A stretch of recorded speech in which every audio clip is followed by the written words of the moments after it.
Hey guys, this is Matt for Creative. Today we're at the 2022 New York International Auto Show, and we've looked at a lot of new cars today, but this is a section here with a lot of vintage cars which have been well kept. So let's take a look at them. I've been outside the automotive industry for a while, but hopefully I can see exactly what some of these cars are. I don't know what this is whatsoever. This is a 1985 Renault 5 Turbo 2. I believe if this does scan, you can scan this and maybe get some more information, but we're just going to be going through these, and you know what? I have become a bigger fan of the kind of more boxy look that does include a little bit of curves, and you can see the curves up front by the wheel wells. This is something that I would drive 100%. This is probably, and this is why I'm starting with this, this is probably the car that I would drive in New York City. Something that is much, much different from everything else that you see. It's a hatchback technically, so I could use it for storage. I would love to have one of these. And you know what? I'm marking this video down. If I do get a car, it's either going to be a brand new car, or maybe I'm just going to work on something a little bit older. Next here we have a 1991 Jaguar Xjr15. This one is basically like driving around in a little bar of soap with a bubble on top. It reminds me a lot of a rubber ducky, but all jokes aside, it's just a very interesting looking car, at least for right now. And in the 90s, everything was just swoops and curves, and yeah, this is really giving me submarine vibes. Next one we have here is a 1992 Venturi 400 Trophy, another brand of car that I don't know personally myself. This one I like a lot more than the one we just looked at because it's a little bit more boxy up front, but has angles and curves in the rear that kind of make it functional. Next car here is another one of my favorite looking ones. This is a 1986 Ford RS200 Evolution. Look at these front headlights. That is aggressive and a little bit odd, and kind of reminds me of the Toy Story movie with those little aliens.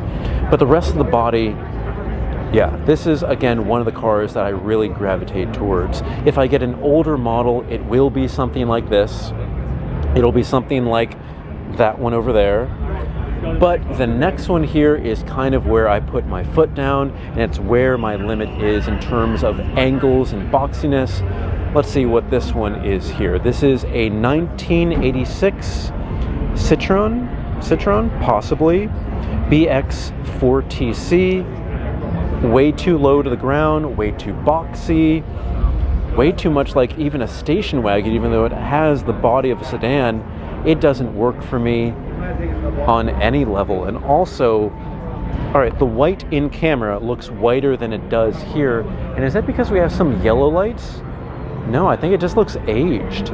It looks aged. I mean, of course it's an older car, but it seems like they finished it with a yellow tinted white color too.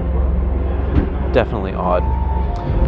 Next here, this is a 1990 Nismo Pulsar Gti R. This is a cute little car. Color scheme though, all right, it's a little bit too curved for something that I would get right now. Again, if I'm looking for the older models, they'll have to be more angular than this. It's a little bit bubbly, and the color scheme just looks, I would not use this kind of stickering on this model of car. And also, I'm imagining if you remove that stickering, it works less for me, which is a little bit strange. And wait, is this just a Bronco? This is just a new Bronco. I want this. That's what I want. But maybe this is here for the DNA of this car as we look at other models. Yeah, that is just a brand new Bronco. God, I want that. Anyway, next we look here this is a Range Rover, a classic square box Range Rover. Is it too sheet metal looking like that? That's what I want. This is something that I want. This is kind of like the family sedan version of it. Now again, I know next to nothing about these kind of cars.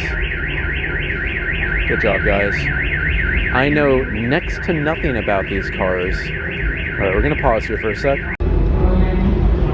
I know next to nothing about these cars, but this is not something that appeals to me. This one appeals to me. It looks like it can go through a lot. Next here is something straight from the 90s. Yeah, it's tiny. And you know what?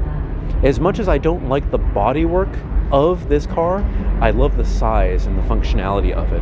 I would definitely have this in the city. I get small parking spots. It's only a two-seater. Wait, is it a two? No, it's one of those, yeah, you have back seats for insurance purposes, I believe. I would never put anyone back there, but just I would fold those seats down or have them removed and just use this for transporting equipment.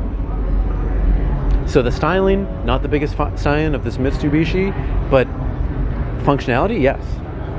Next is a truck that I'm not sure what I would ever use that for, but I'm sure definitely people are using this.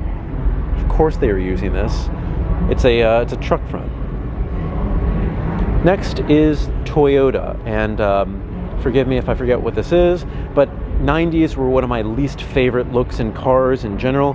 I think they look too swoopy, they're undefined.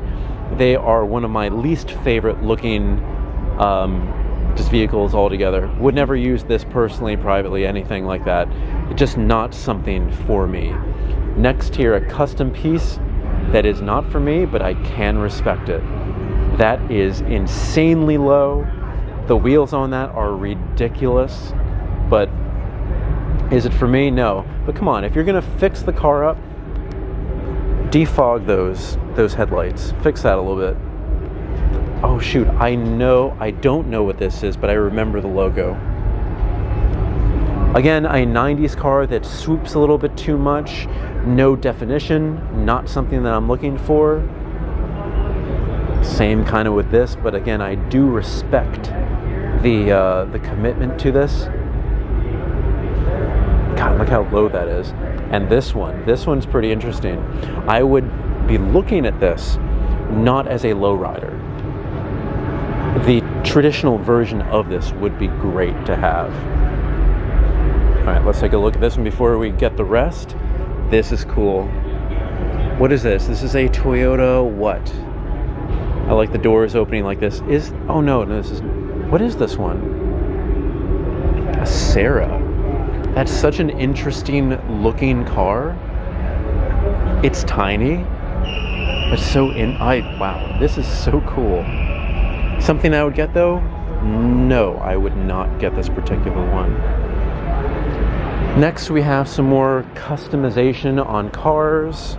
This one's a little bit too kind of black and undefined 90s look. Same with this Toyota. I just need some defined lines on the side. Something. It doesn't do anything at all for me.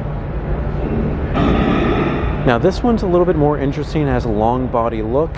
Green is not one of my favorite colors at all, and it just doesn't seem to work. But for the 90s, it's probably one of the best ones that they can do for this type of car. Porsche, I mean, what do I have to say? Yes, that does look good. And now this one here, next to my favorite car, this is probably my second favorite car. If you ever watched any anime, you will know why this is appealing. This kind of boxy 80s car, it just, yeah, in my eyes, it just works. The red works. Would I drive this in New York City? No, too red. Even in black, I would not. This one seems a little unassuming. This one's a BMW, and you do have to worry about that. But yeah, we've been looking at some vintage cars today, and it looks like this is part of the Cultivated collection, automobiles of distinction, if you want to take a look. But thank you so much, guys. If you have any questions or comments, put it in the comment section below. Don't forget I'm on Instagram at m8b9. You can email me at matt8b9@gmail.com. Thank you again for watching, and I will see you next time.